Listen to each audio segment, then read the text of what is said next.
Hi, and welcome to another coffee break with formation. So, we spent a lot of time at formation talking about isolating muscles, optimizing your training through focus. And one of the skills that I see that does not get enough focus is recursion.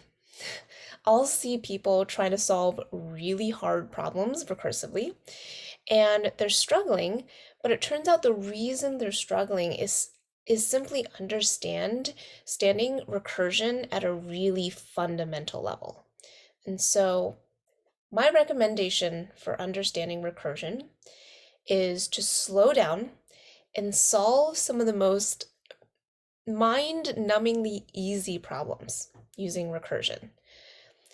Here's a list of 5 problems that I recommend you do to warm up your recursion muscles.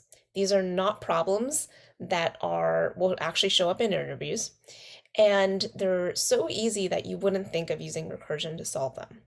But here's the list.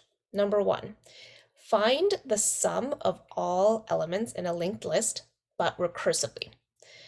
2, append an element to the end of a linked list, also recursively.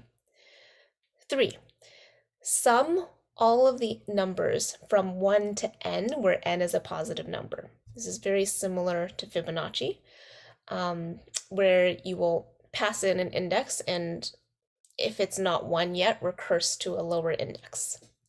Okay, number 4, find the sum of all elements in an array with no for or while loop.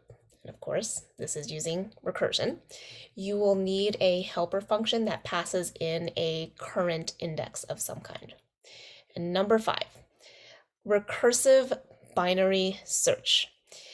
If you solved binary search before, you most likely are maintaining some kind of window of min and max of your range. You will need a helper function to pass in those low and high indices for this problem to be solved recursively. And if you're able to solve all 5 of these problems, I guarantee that you will understand recursion better.